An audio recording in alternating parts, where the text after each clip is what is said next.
It's full.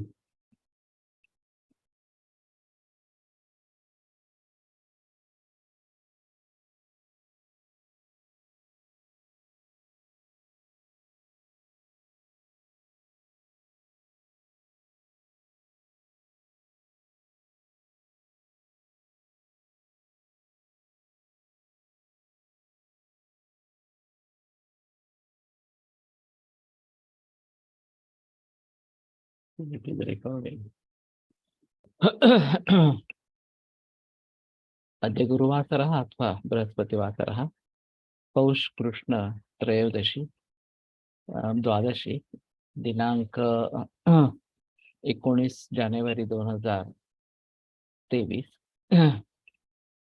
Rasaratna समुच्चय शंखं चक्रं जलकान्दतमृतघटं चारुदोर्भिश्चतुर्भिः सूक्ष्मस्वच्छातिरुद्यां शुकपरिविलसन् मौलिमम्भोजनेत्रं कालाम्भोदोज्ज्वलाङ्गं कटितटविलसच्चारुपीताम्बराढ्यं वन्दे धन्वन्तरिन्दं निखिलगदवनप्रौढदावाग्निलीलम् प्रौढदावाग्निलीलम् ब्रह्मणो हि समारब्धा मात्रेयाद्येषु पूजिताम् अस्मदाचार्यपर्यन्तां वन्दे गुरुपरम्पराम् आयुर्वेदरतं वन्दे माधवाख्यं महागुरुम् आयुर्वेदामृतं सर्वं शिष्येभ्यो यः प्रदत्तवान् द्रष्टाज्ञानी दृष्टकर्मा कृतकर्मा तथैव च अध्यापको विश्वश्रेष्ठो महान् संशोधकस्तथा गुणैरेतैः समुदितैः यत्कार्यं प्रतनोति सः समृद्ध्यर्थं हि कार्यस्य वयं नु प्रयतामहे सरस्वत्यै नमो यस्याः प्रसादात् पुण्यकर्मभिः बुद्धिदर्पणसङ्क्रान्तं जगदध्यक्षं वीक्षते आत्रेयं प्रथमं वन्दे आयुर्वेदजगद्गुरुम् आयुर्वेदामृतं सर्वं गृहीत्वा हि सुरेश्वरात् अग्निवेशादिकेभ्यो यत् प्रयच्छत्मरितत्तमः प्रथमं तन्त्रकर्तारम् अग्निवेशं नमाम्यहम्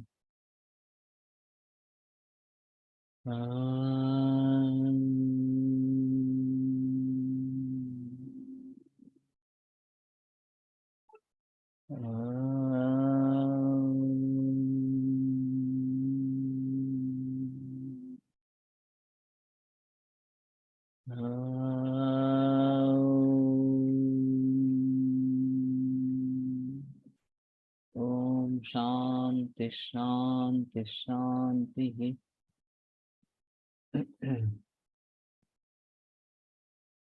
नागवंगयुतः प्रमादात् भक्षितो यदि तैन्दवंकारवेलस्य कंदमूत्रे पिबेत् गवाम् कर्कोटिगरुडी पथ्या शरपुंखैर्विपाचितैः अष्टभागावशिष्टं वा गोमूत्रं तैन्दवान्वितं यत् क्षेत्रीकरणं पूर्वं वेदकञ्च रसं ततः सेवेत तस्य सिद्धि स्यात् अन्यथा मरणं ध्रुवम्।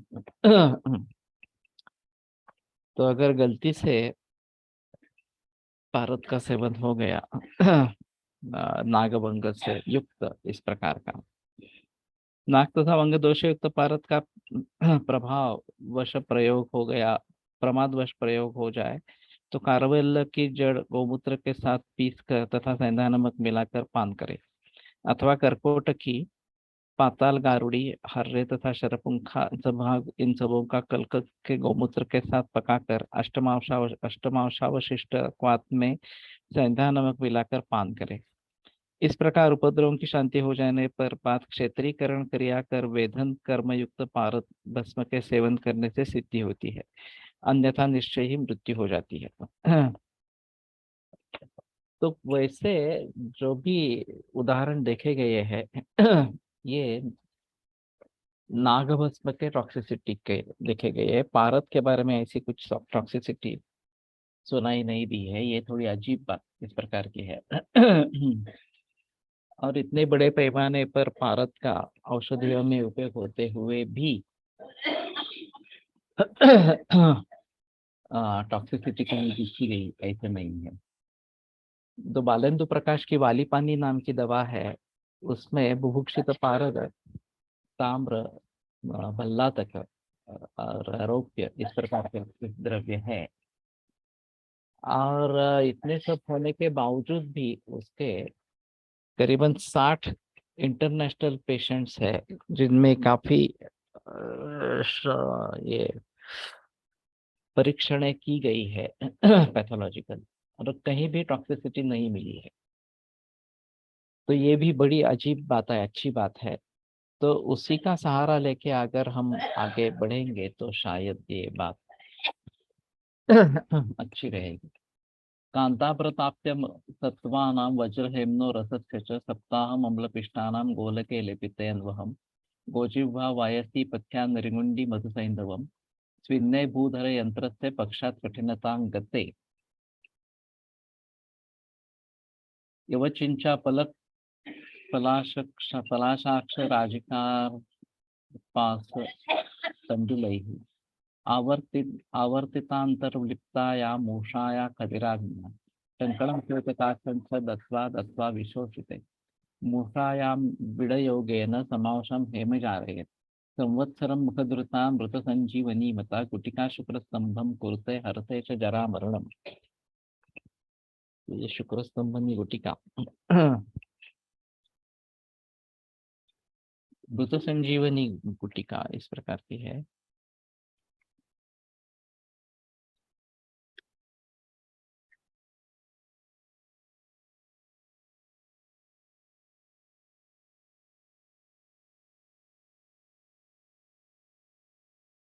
हम्म,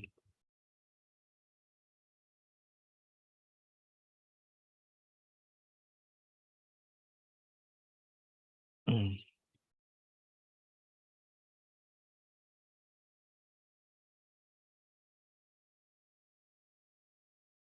हम्म, हम्म। कांतलोह भस्म, स्वर्ण माक्षिक भस्म, हीरा भस्म, शुद्ध पारद एक भाग, इन सबों को एक सप्ताह तक कांची के रस के साथ घोट कर गोलक बना ले। और उसके बाद गोजू भाग, आवजवा, काकनासा, हर्रे, निर्गुंडी, मधु तथा सेंधा नमक संभाग, इन सबों को कल्क बनाकर उस गोले के ऊपर लेप लगा दे और मूषा में बंद कर बुध यंत्र में पुट दे। इसे प्रतिदिन गोले के ऊपर लेप लगाए और भूदर यंत्र में 15 दिन तक पाक करे। इस प्रकार पाक करने के बाद यवजिह्वा यवचिन्वा की जड़, शिरणी की जड़, पलाशक, क्षार, बेहड़ा का चूर्ण, राई तथा कपास बीज संभाग, इन सबों का लेप बनाकर तथा मूषा के अंदर लेप लगाकर उस तथा उसमें गोला रखकर वालों का यंत्र में बंद कर भट्टी पर चढ़ा दे और नीचे से खैर की लकड़ी की आग से पाक करे। पाक करते समय मूषा में अंदर थोड़ा थोड़ा टंकन तथा श्वेत काच नमक बार बार देकर पाक करे। इसके बाद उसी मूषा में वड़वान और बिड़ डालकर पारद के समान शुद्ध स्वर्ण डालकर जारण करे। स्वांग शीतल होने पर मूषा के भीतर से जारित औषध निकाल कर तथा करल में घोटकर गोली बना ले और सुखाकर शीशे में भर ले। यह मृत संजीवनी गुटिका है। इस मृत संजीवनी गोली को 1 वर्ष तक सेवन करने से तथा मुख में धारण करने कर चूसने से शुक्र का स्तंभन होता है तथा यह गुटी जरा एवं अकाल मृत्यु को जीत लेती है। काफी डिफिकल्ट पार्ट है। समजीर्ण जीर्ण हिम हेम माक्षिक योगेन मारितो वृषः मृत मधु शतावरी रस दुग्धयुतो मदन वर्धन सूतः।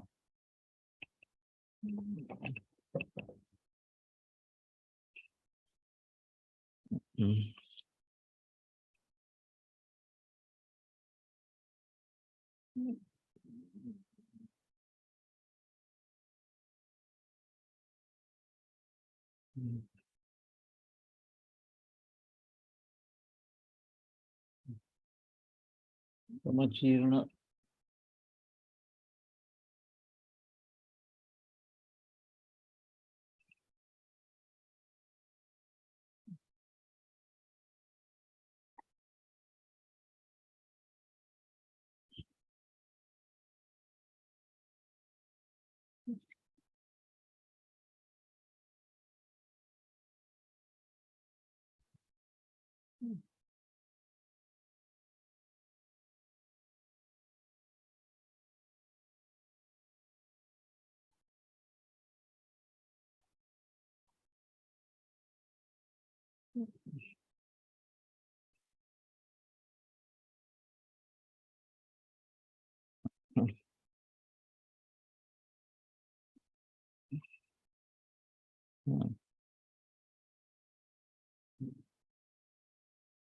पुराने स्वर्णमाक्षी भस्म के योग से निर्मित पारद भस्म एक रत्ती समजीर्ण जीर्ण हेममाक्षिक योगेन मारितो वृषः। अरे वाह। की मात्रा में प्रतिदिन घृत शहद शतावर का स्वर तथा दूध के साथ सेवन करने से अत्यधिक काम शक्ति को बढ़ाता है।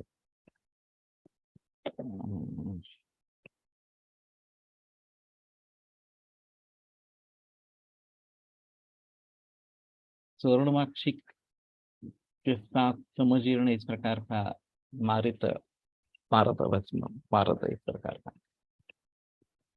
लोहितागस्त्य सारेण कृष्णरंभा फलधृतम कृतंच घनसारंच पीत्वा त्रिषु पुरुषायते। सारेण कृष्णरंभा फलधृतम कृष्णरंभा फल।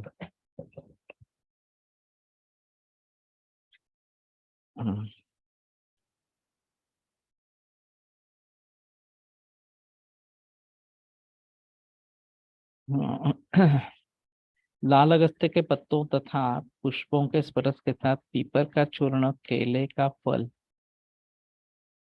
कृष्ण और रंभा अलग अलग किए। अच्छा ठीक है। पारद भस्म शुद्ध कपूर इन सबों को एक साथ घोटकर पान करने से स्त्री के साथ संभोग की शक्ति बढ़ जाती है। ये दोनों वाजीकरण इस प्रकार का है।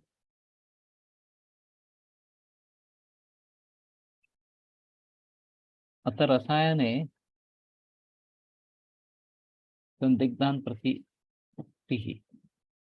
युग स्वभाव औषधीनां क्रियासु शक्ति परिकल्पतेल्पा अल्पबला आयुर्बलादिष्वपित्सा तथेति तस्मान् विषयव्यानि रसायनानि न चौषधीनामपि सर्वथैव प्रभावहानि परिकल्पनीया फलं प्रत्ययात्यनर्धम अध त्रिवृच्च प्रत्यक्षतः कश्चन सिद्धमेतत्।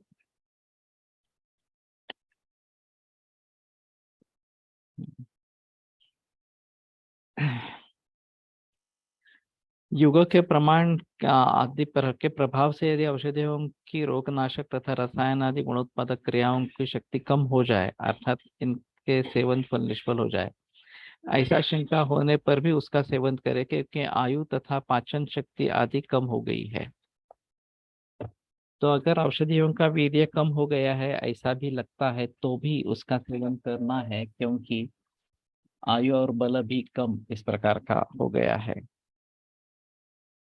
अतः कुछ न कुछ उसका गुण अवश्य होगा। मनुष्यों की शक्ति तो नष्ट हो गई है फिर भी औषधियों की शक्ति सर्वथा नष्ट नहीं हुई है। उदाहरणार्थ मैन फल का वामक तथा निषोध का रोचक गुण युक्त होना जो शास्त्र में बताया गया है वह आज भी प्रत्यक्ष विद्यमान है। यह इसका गुण किसको ज्ञात नहीं है अर्थात इन औषधों के गुणों को सभी जानते हैं। तो एक महत्वपूर्ण बात बताई गई है कि युग प्रभाव से अगर शक्ति औषध की कम हो गई हो तो भी उसका सेवन करना ही है इस प्रकार से क्योंकि मनुष्य की शक्ति और आयु ये दोनों कम हो गए हैं। तो ये कम होने से कुछ ज्यादा नुकसान इस प्रकार का नहीं है। और मनुष्य की शक्ति कम हो गई है लेकिन औषधि की शक्ति उतनी कम नहीं हुई है तो ये निश्चित रूप से सेवनीय इस प्रकार के है।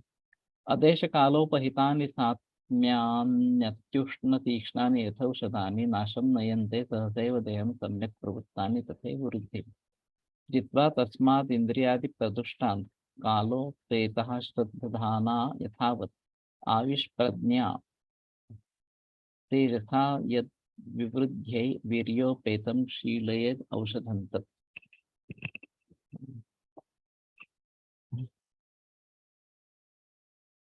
देश तथा काल के विचार के बिना अपनी प्रकृति के प्रतिकूल तथा अत्यधिक उष्ण तीक्ष्ण औषध से सेवन करने से शीघ्र ही देह को नष्ट कर देती है। और देश काल तथा विचार का प्रवृत्ति के अनुकूल तथा मात्रा आदि का विचार कर प्रयुक्त करने में औषधियाँ अवश्य ही शरीर की वृद्धि करती है। तो ये तो बात सही है कि इसमें देश और काल इस सभी का विचार करना ही है। शास्त्रानुसारिणी चर्या चित्तज्ञः पार्श्ववर्तिनः बुद्धिरस्खलितार्थेषु परिपूर्णं रसायनम्।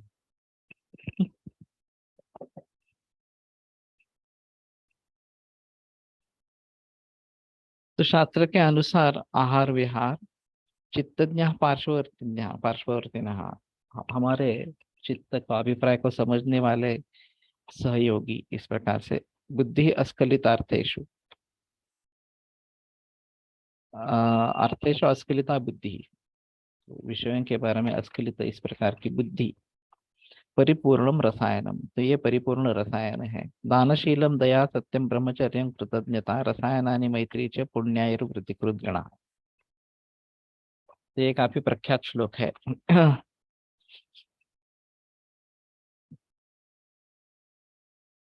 दान शील दया सत्य ब्रह्मचर्य कृतज्ञता रसायनानि मैत्री ये सब पुण्यायुर्वृत्तिकृत गणा पुण्य और आयुष इनकी वृद्धि करने वाला ये गण है। शास्त्र के अनुसार आहार विहार का सेवन मन के अभिप्राय को जानने वाले मित्रों के पास रहना तथा शब्द स्पर्श रूप रसादि विषयों को ग्रहण करने में अप्रमत्त वृद्धि का होना यह सब परिपूर्ण पर्याप्त रसायन है। अर्थात जिस प्रकार रसायन औषध गुण कारक होता है वैसे ये सब पूर्वोक्त नियम रसायन का कार्य करते हैं। चरक में जो ये आचार रसायन बताया गया है उसमें काफी इलेबोरेशन इसका है।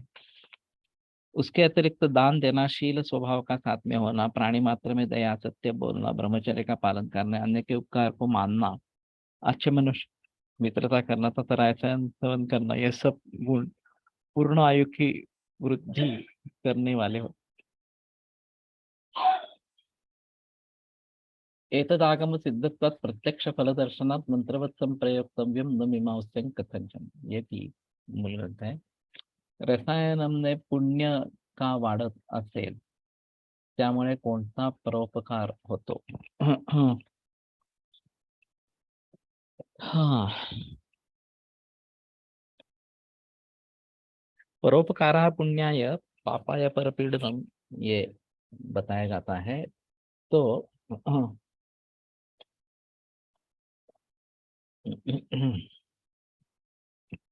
अगर बुद्धि अच्छी हो जाती है और उसके जरिए दूसरों के साथ जो बर्ताव है वो सुधर जाता है दूसरों को उपकार करने की बुद्धि निर्माण होती है तो ये बात शायद सिद्ध होती होगी। इनकी जो कायाकल्प किताब है पाध्य गुर्जर सर की वो भी नहीं रहे अभी लेकिन ये कादम्बरी है आयुर्वेद की पहली कादम्बरी ऐसा कह सकेंगे। उसमें एक विलासी लोलुप राजा है और फिर उसको रसायन चिकित्सा की जाती है।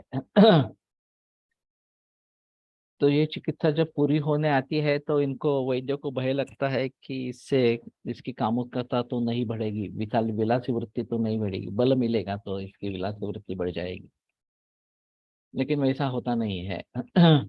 और वो सात्विक गुण संपन्न इस प्रकार का हो जाता है और फिर प्रजाजन के लिए हितकारक इस साबित इस प्रकार का होता है। तो शायद इस प्रकार का रसायन का फल है तो ये पुण्य निर्माण करने वाला इस प्रकार का होता है। तो ये आगम सिद्ध है और प्रत्यक्ष फल दर्शन जिसका होता है मंत्रवत संप्रयोक्तम इसलिए मंत्र के बारे में जिस प्रकार की विचिकित्सा कोई की नहीं जाती बस मंत्र करना है उसी प्रकार से न मीमांसन कथंचन बगैर कुछ उसमें विवाद उत्पन्न करते हुए उसका सेवन करवाना है ये प्रयोग करना है इस प्रकार से। तो ये काफी महत्वपूर्ण श्लोक है। एक मिनट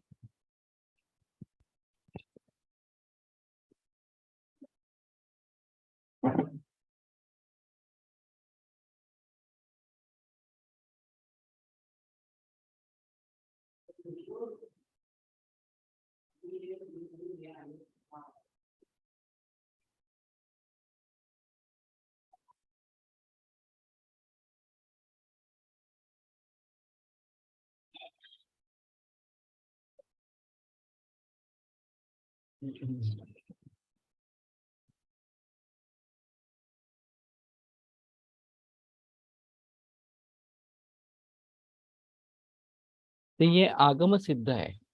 जो भी ऋषि मुनियों ने उपदेश किया है वो आप्तागम इस प्रकार का है, और उससे ये सिद्ध है।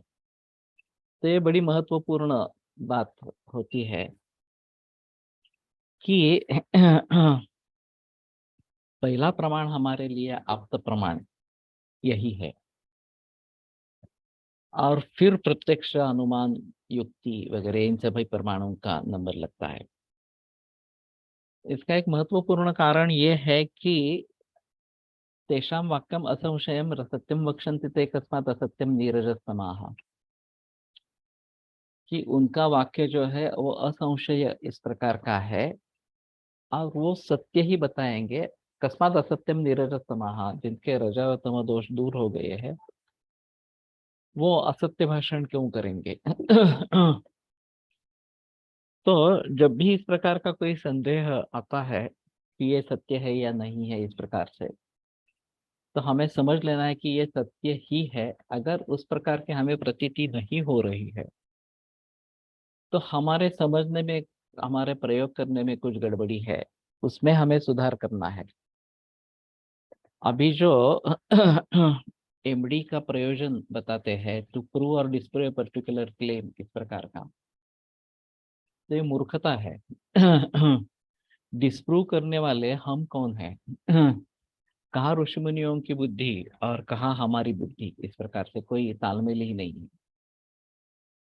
फणसरकर कहा करते थी एक कोई चौथी स्कूल तक पढ़ा है इस प्रकार का लड़का पीएचडी वाले की परीक्षा ले लेगा इस प्रकार से।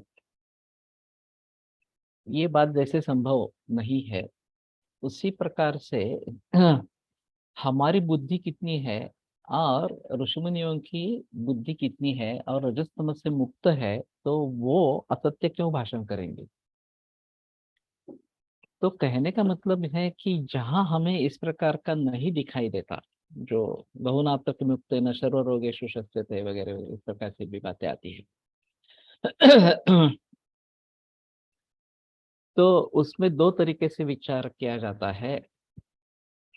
एक तो ऐसा है कि उस पाठ का अच्छी तरह से अध्ययन करें और किस पर्टिकुलर परिस्थिति में वो काम करता है उसके बारे में सोचे। वो अगर हमारे समझ में आ जाएगा, तो ये बात सही है कि उस पर्टिकुलर अवस्था को हम समझे। कर्णनाद लगातार है जिसमें कैसे विचार करेंगे तो अलग बात है।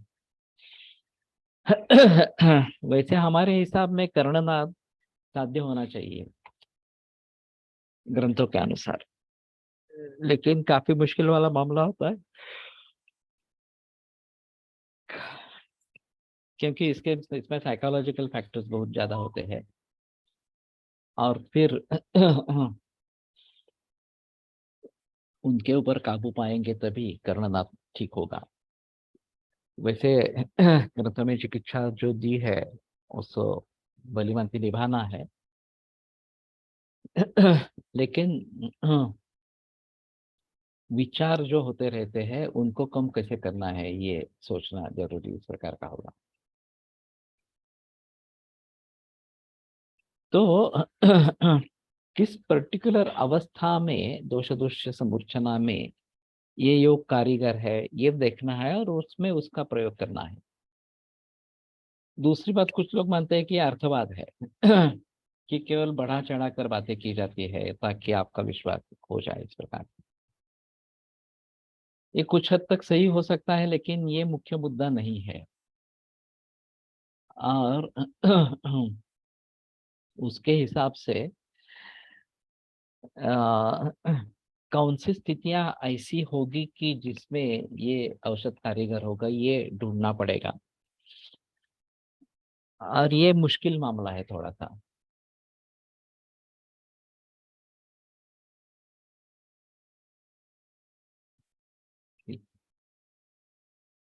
तो ये अभी इसके बारे में सोचना जरूरी इस प्रकार का है, केवल अर्थवाद है ऐसा कर कर कहकर छोड़ देना उचित इस प्रकार का नहीं है।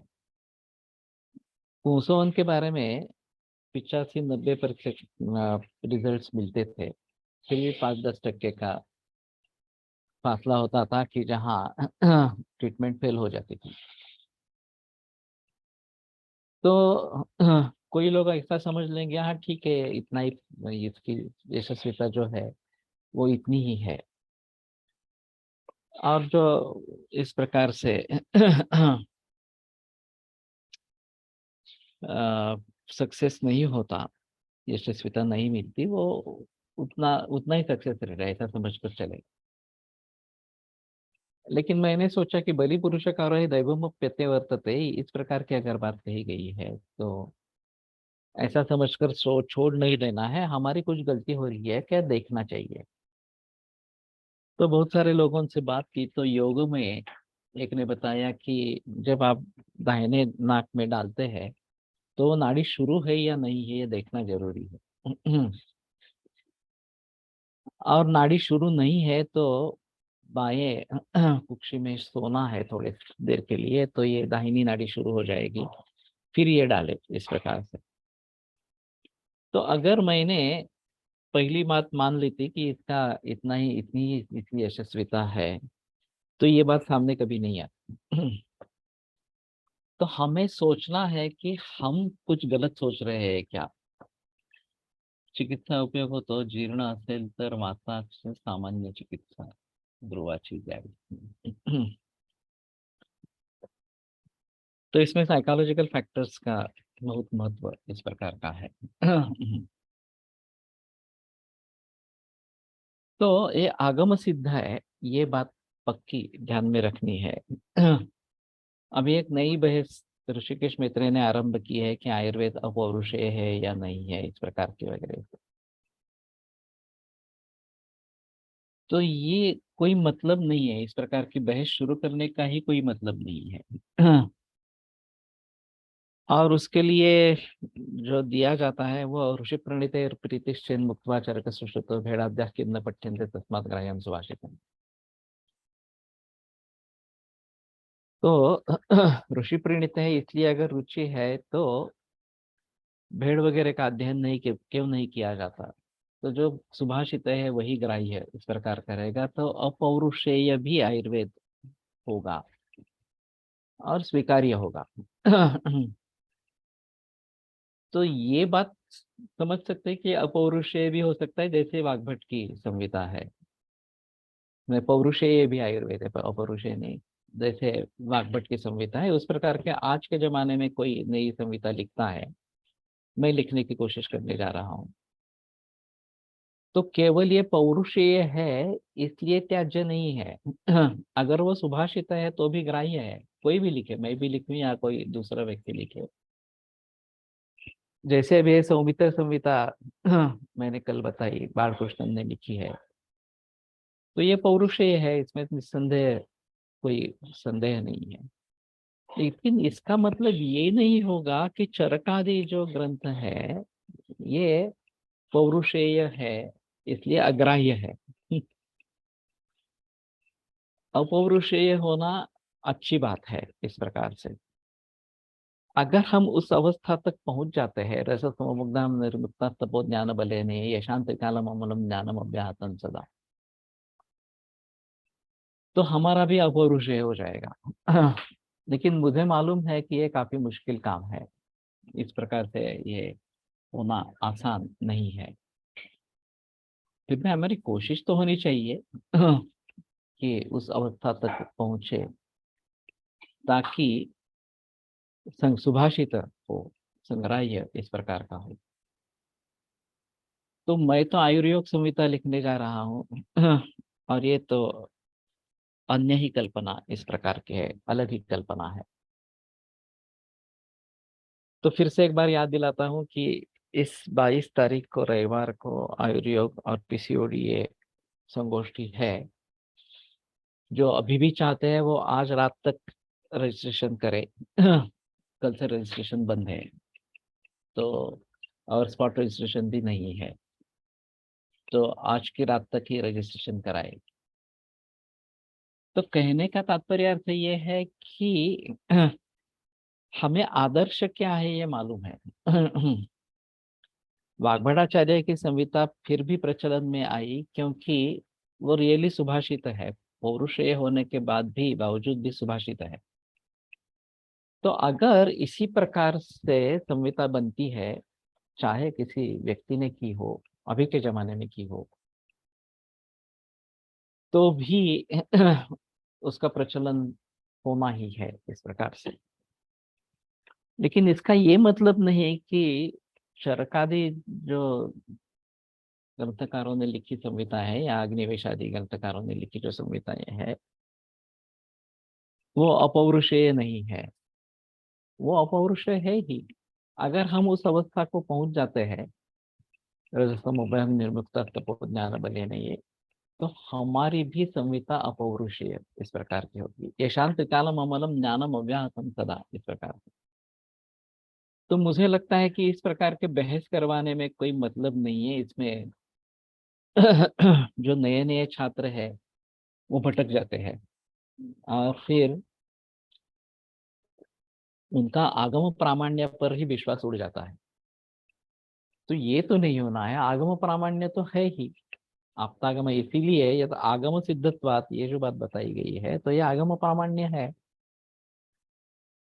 और प्रत्यक्ष फल दर्शन है।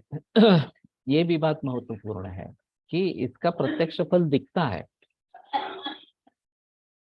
जो संगोष्ठी दिल्ली में अभी हुई नई संहिता के बारे में, उसमें हम केवल 3 लोग प्रैक्टिशनर थे, एक देव पुजारी सर, एक मैं और एक गंगाधरन। बाकी सभी केवल एकेडमिशियंस थे। और जब तक प्रैक्टिस नहीं की जाती तब तक इसके बारे में पता ही नहीं चलेगा। ये प्रत्यक्ष फलदर्शन वाला शास्त्र है, तो हम सभी को प्रैक्टिस करनी ही है। ऐसी बात ना हो कि प्रैक्टिस करेंगे नहीं करेंगे क्या है, नौकरी लग जाए आप कॉलेज में, तनख्वाह मिलती रहती है, बाकी लोग जैसे इस प्रकार के नौकरी करके निवृत्त हो जाते हैं, उसी प्रकार हम भी निवृत्त हो जाएंगे इस प्रकार से। पैसे तो मिलेंगे, कोई प्रॉब्लम नहीं है, लेकिन ये अधूरा रहेगा। जब तक हम प्रैक्टिकल देखते नहीं है, मरीजों को ट्रीट नहीं करते हैं, तब तक हमारा ज्ञान अधूरा इस प्रकार का रहेगा।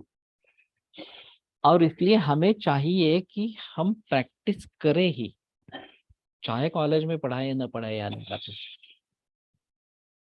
मैं जामनगर गया था और वहाँ 12 मराठी छात्र थे, तो मैंने उनको बुलाया और पूछताछ की कौन कहाँ से आया है, कैसा आया है वगैरह इस प्रकार से।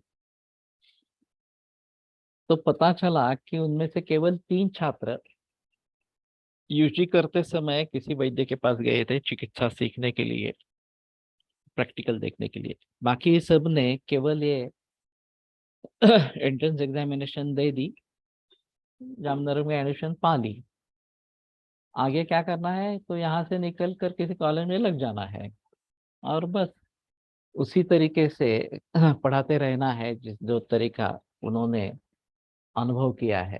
प्रैक्टिस के कोई संबंध नहीं इस प्रकार। तो ये आयुर्वेद के लिए मारक है, इस प्रकार की स्थिति चालू रहना इस प्रकार से। तो मैंने सुझाव दिया कि शायद आपको ये बात अच्छी नहीं लगेगी, लेकिन जैसे ही डिग्री पूरी हो जाएगी तुम किसी वैद्य के पास जाओ, पुणे में आओ, पुणे में काफी वैद्य है। 1-2 बरस किसी के पास प्रैक्टिस सीखो और फिर अगर कॉलेज में जाना है तो जाओ। तुमने काफी पैसे कमा लिए हैं अभी स्टाइपेंड के जरिए, 40-45 हजार स्टाइपेंड हर महीना लिया है इस प्रकार से। तो 2 बरस आराम से उसमें रह सकते हो। और फिर प्रैक्टिस सीखो और बाद में कॉलेज में अगर लगना है तो लग जाओ, लेकिन प्रैक्टिस करो इस प्रकार से। अभी कितने लोग मानेंगे नहीं मानेंगे ये तो मुझे पता नहीं है। मैं सुझाव देता रहता हूँ कि अगर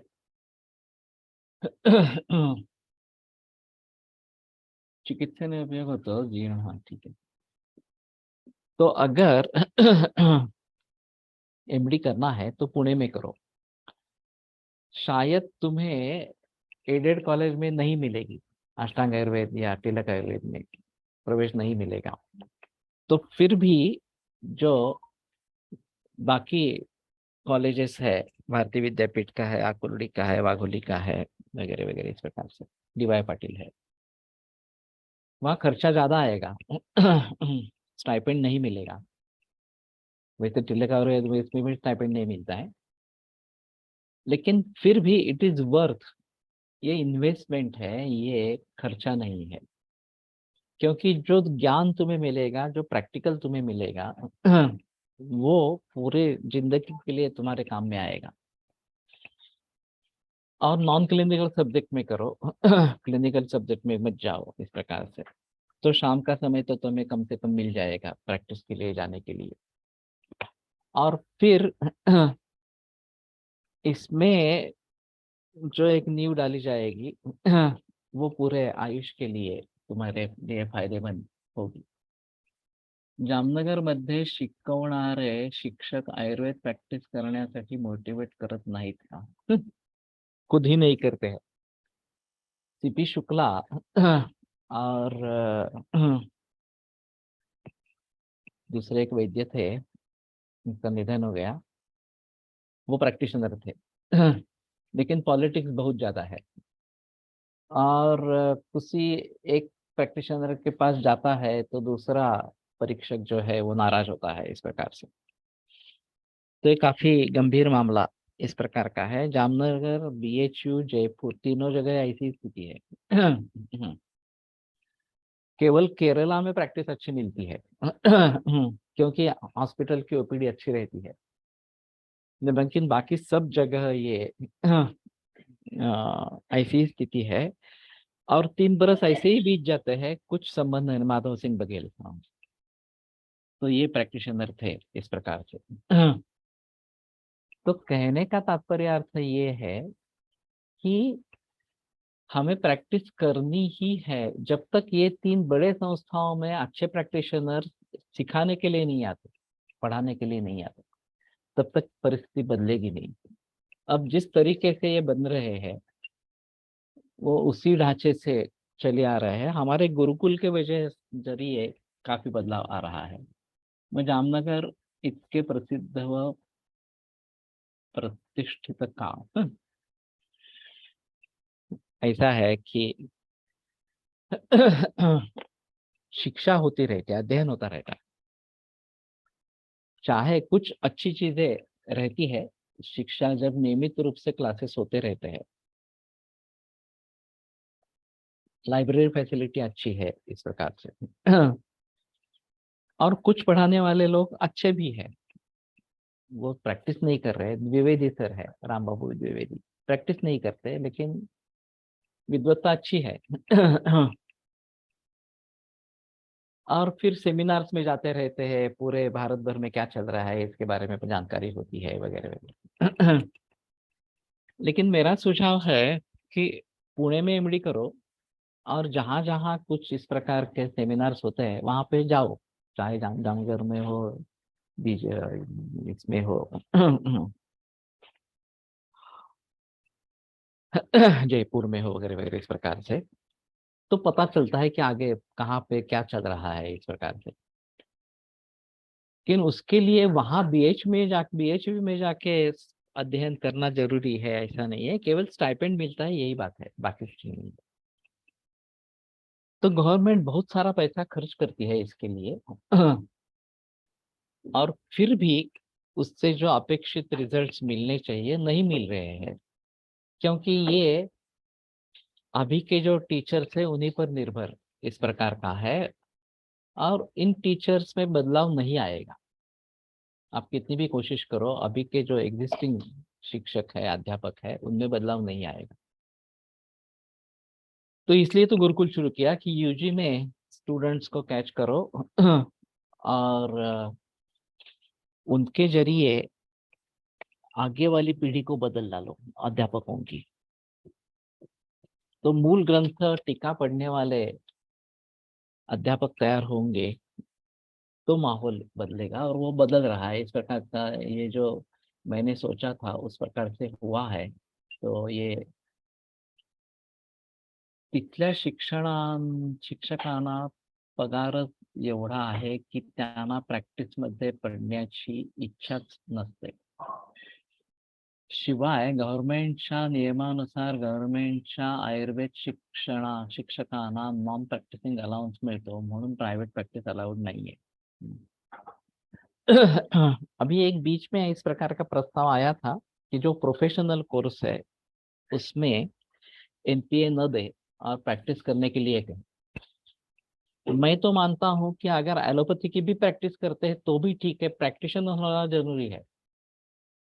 क्योंकि बगैर कोई मरीज देखे केवल इस प्रकार की पुस्तक की चर्चा करना कोई मतलब नहीं है इस प्रकार का। लाड सर को मैं मानता हूँ, वसंत लाड सर को, कि जो भी विदेशों में गए हैं लोग, इनमें लाड सर प्रैक्टिशनर थे पुणे में।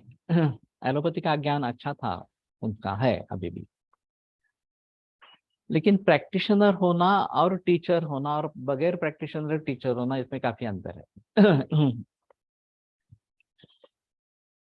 तो प्रोफेशनल्स के लिए एनपीए रखे ही नहीं, प्रैक्टिस अलाउ करे, सिर्फ इतना कहे कि कॉलेज के समय में नहीं करना है, कॉलेज के बाद करो। अभी ये भी मूर्खता है कि फार्मेसी अगर आपकी है, फार्मेसी से आपका नाम जुड़ा है, तो आप प्रैक्टिस नहीं करते हैं, तो ये भी काफी अजीब इस प्रकार का है। लेकिन ओपीडी तो रहती है कॉलेज के अस्पताल में, उसके काफी एक्सपोजर मिलता है। प्रैक्टिस का एकेडमी में काफी उपयोग होता है। पढ़ाते वक्त बच्चों को इसका अनुभव कथन करते वक्त हमें भी नए सीखने को मिलता है। academicians do OPD in hospital. Private कॉलेजेसच्या टीचर्सना अलाउड आहे. Yes. We do have very good patients in Parul. जहाँ पे इस प्रकार की स्थिति है वहाँ अच्छी बात है, अगर प्रैक्टिस करने के लिए मिलती है, दिखाई जाती है प्रैक्टिस। लेकिन ये पिक्चर नहीं है सभी जगह, बहुत कम जगह इस प्रकार का पिक्चर है। और बहुत सारे जगह अध्यापकों को ये काम दिया जाता है कि नकली केस भरते रहे, केस पेपर भरते रहे, ताकि जो रिपोर्ट आयुष या सीसीआरएस को जाए उसमें रुग्ण संख्या बढ़ा चढ़ा कर बताई जाती है। ये ओपन मामला है इस प्रकार का। तो जहां इस प्रकार से हो रहा है ये अच्छी बात है, लेकिन जहां नहीं हो रहा, बहुत सारे जगह नहीं हो रहा, कॉलेज ओपीडी ही केवळ क्लिनिकल सब्जेक्ट्सच्या टीचर्सनाच असते सर, नॉन क्लिनिकल कॉलेज का हॉस्पिटल का फिरून पण दिले जात नहीं। अभी भी ये लगा रहे हैं इस प्रकार के ओपीडी, नॉन क्लिनिकल सब्जेक्ट के लिए भी लगा रहे हैं। लेकिन ऐसा है कि उससे इप्सित साध्य होता ही है, ऐसा नहीं है। अगर यूजी की दशा में आप किसी वैद्य के पास गए हैं, प्रैक्टिस सीखी है, तो आपको अगर ओपीडी दी जाती है तो नॉन क्लिनिकल सब्जेक्ट में भी दी जाती है, तो आप काम करते हैं, उसमें संदेह की बात नहीं। लेकिन आपने किसी के पास सीखा ही नहीं है तो आप नहीं कर पाएंगे। और इसीलिए चाहे कि फर्स्ट ईयर से लेकर छात्र वैद्यों के पास जाए, आयुर्वेद प्रैक्टिस सीखे, इस प्रकार से क्लिनिकल से टीचर्स नॉन क्लिनिकलच्या टीचर्सना कॉलेज ओपीडी करायला तीव्र विरोध करतात।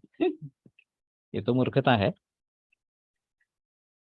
समाज में आवश्यकता बहुत ज्यादा है। और चैरिटेबल क्लिनिक की आवश्यकता तो बहुत ही ज्यादा है। मैं प्रैक्टिस करता हूँ, मुझे मालूम है मेरे मेरे रेट्स कितने हैं प्रैक्टिस के, और वे सामान्य जनता के लिए उचित नहीं है, ये भी पता है मुझे।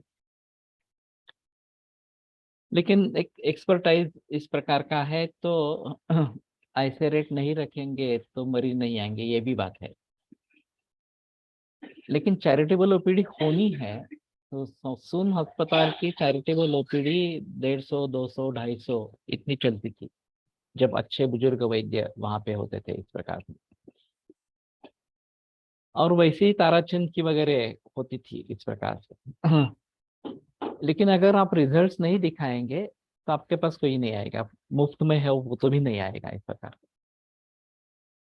तो रिजल्ट्स दिखाना आवश्यक इस प्रकार का है। और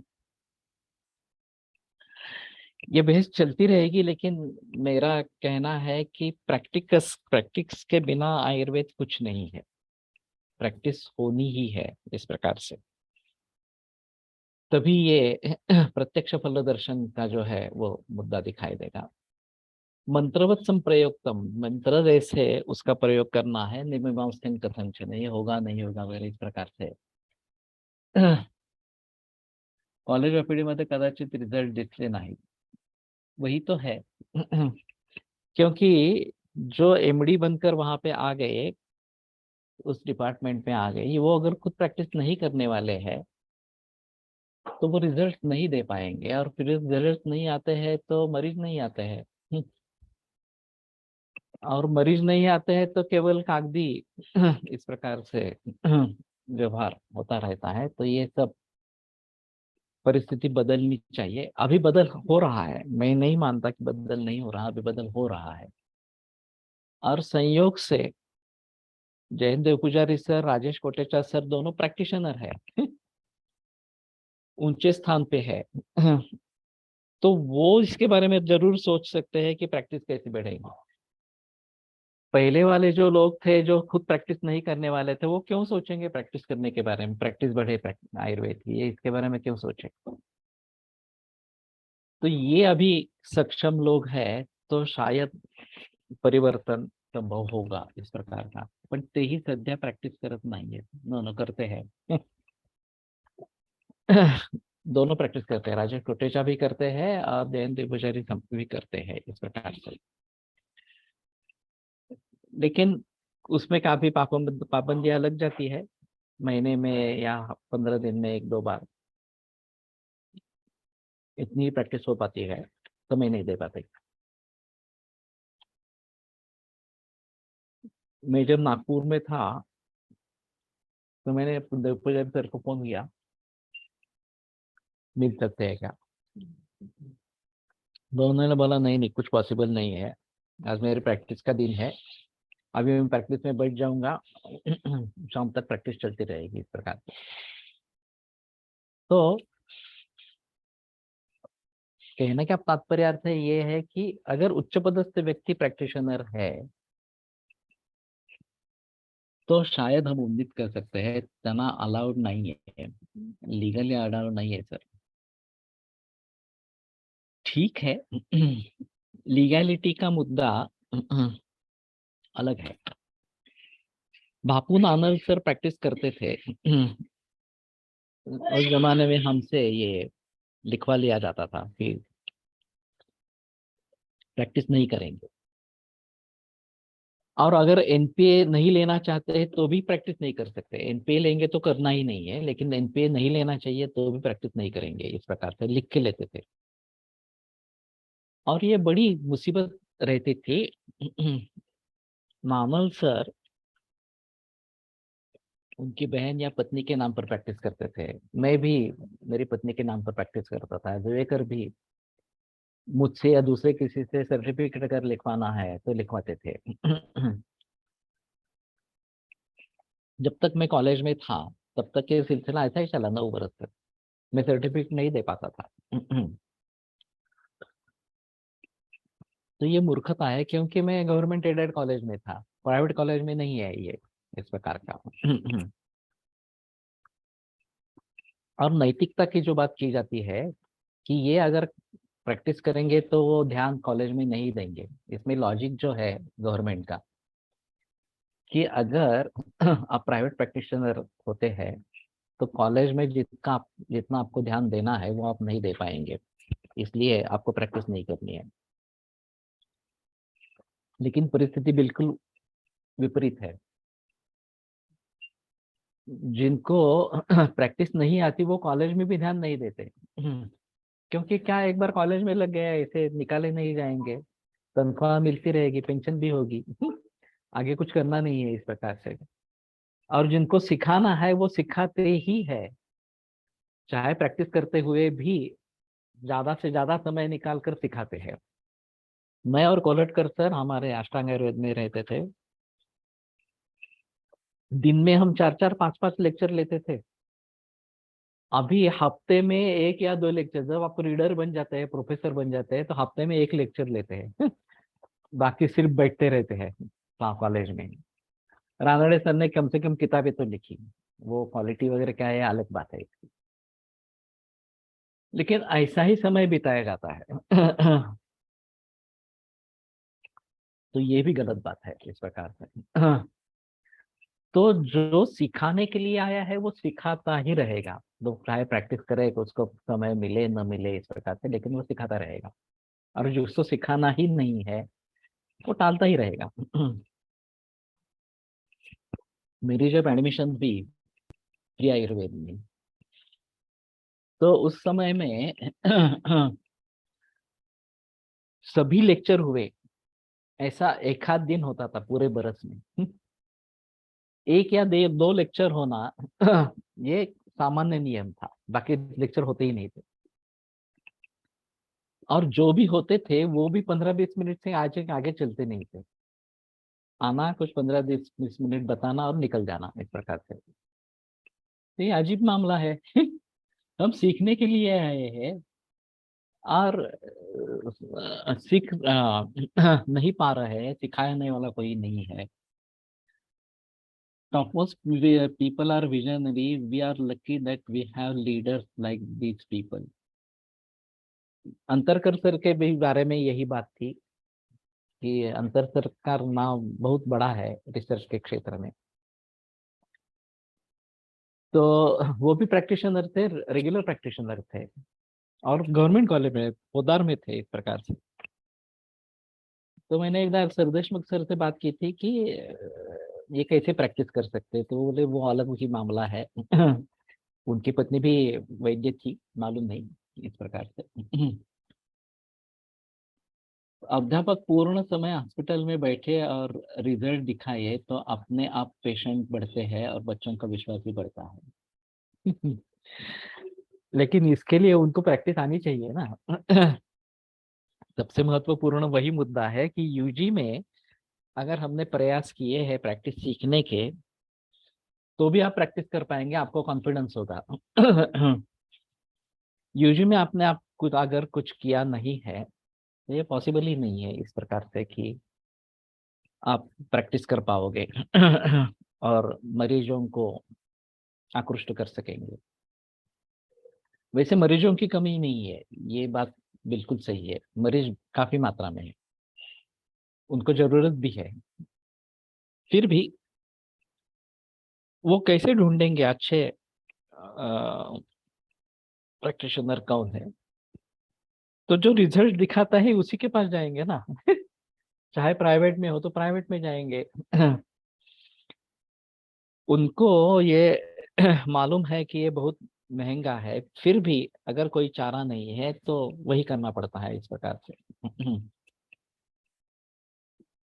तो मैं समझता हूँ कि प्रत्यक्ष फल दर्शनात् ये होना बहुत जरूरी है। मंत्रवत्थम प्रयोक्तव्यम, और मंत्र जैसे उसका प्रयोग करना है, न मीमांसन कथंचन, उसके बारे में कोई संदेह हमारे मन में नहीं होना है इस प्रकार से।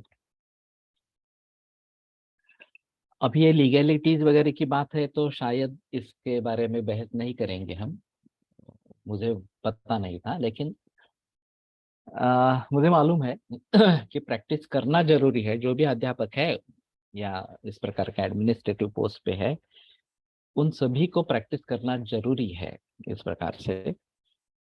और यूजी से छात्रों को हम संबोधित करते रहेंगे तो ज्यादा अच्छा इस प्रकार का रहेगा। याना फक्त बसून बसून कंटाळा येत नाही का? उन्हीं से पूछना पड़ेगा। लोभयन्तातुरं मूर्खाः विचित्रे कर्म कौशलैः तेभ्यो रक्षतदात्मानम् आत्मा यस्मात् सुदुर्लभः। तो विचित्र ही कर्म कौशलैः आतुरं मूर्खाः लोभयन्ति। वो लोभित जो अ, आतुरों को लोभ में डाल देते हैं।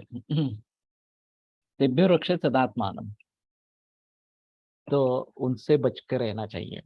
तो ये माल प्रैक्टिसेस ये उस जमाने में भी था, आज के जमाने में भी है इस प्रकार से। तो अच्छे वैद्य को ढूंढना है और फिर उस पे विश्वास रखकर दवाइयाँ लेते रहनी चाहिए, उसके चिकित्सा लेनी चाहिए इस प्रकार से।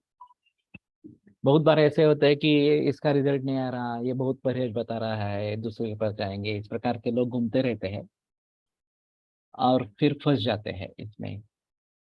ते गुणाक्षरवत् का किंचित उत्थाप्य नियतायुषम ग्रंथि वैद्याभिमानेन शतानि अनितायुषाम। तो गुणाक्षर ये कीटकों के द्वारा पेड़ के ऊपर जो करते हैं उसके कुछ अक्षर अगर बन जाते हैं, ये गुणाक्षर न्याय कहा जाता है। ये वास्तव में उनका कोई प्रयोजन नहीं रहता कि इस प्रकार का अक्षर मुझे करना है, निर्माण करना है वगैरह इस प्रकार से।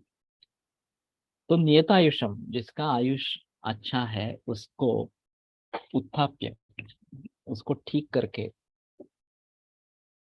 ये अपने ग्रंथि वैद्याभिमान है ना, अपने को वैद्य समझने लगता है, शतानी अनियतायुषाम, और सैकड़ों अनियतायुष लोगों को मार देते हैं इस प्रकार से। अज्ञात शास्त्र सद्भावान शास्त्र मात्र परायणान तान वर्जयेत भिषक पाषाण पाषाण वैवस्वतानि वो। ठीक है, कल आगे बढ़ेंगे, शायद ये कल पूरा हो जाएगा।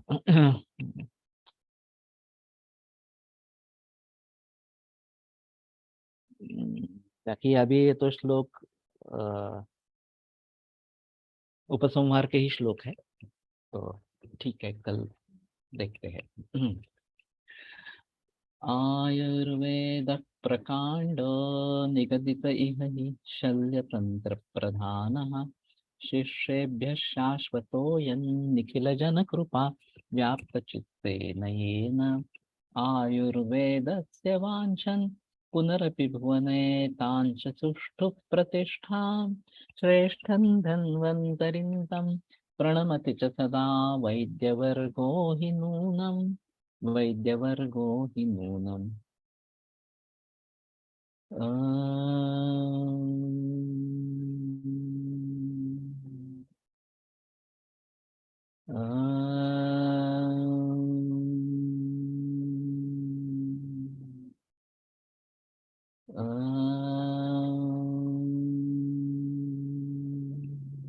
ओम शांति शांति शांति।